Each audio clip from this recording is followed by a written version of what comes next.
even though companies pay us from their training budgets, it's not really a training. It's not really a training. Well, it is and it isn't. I think it's at the intersection of three things. It's at the intersection between training, coaching, and consulting.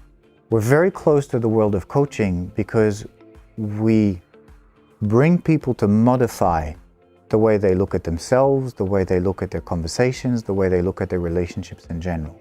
So without ever going into anything which is psychoanalytical, we don't get people to do psychometric testing, we don't get them to do 360 feedback, but we do through the conversations that they need to have. And by asking them to have them differently, we get them to challenge themselves. We're very close to the world of consulting because generally the companies that pay us don't use Interactifs just to fill in an extra slot in a training catalog. They use it because we are a platform, an enabler for a change that they're trying to generate as part of a transformation program of some sort.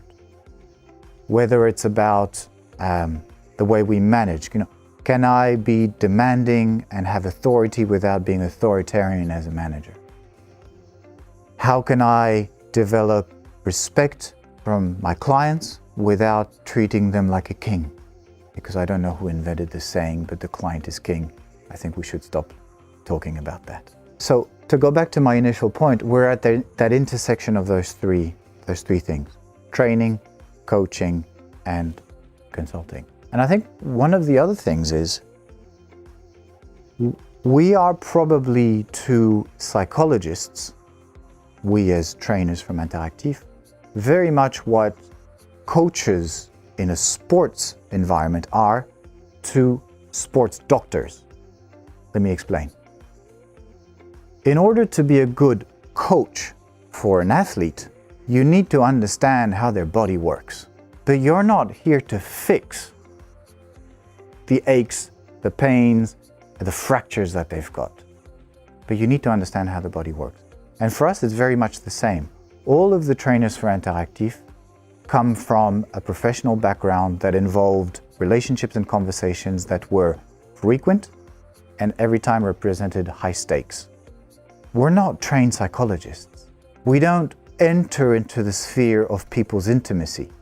We don't look at their personality profiles. That's for them to worry about in the conversations that they have with their loved ones, with their psychologist if they want one, with their dog, or with themselves. But that's not for us to worry about.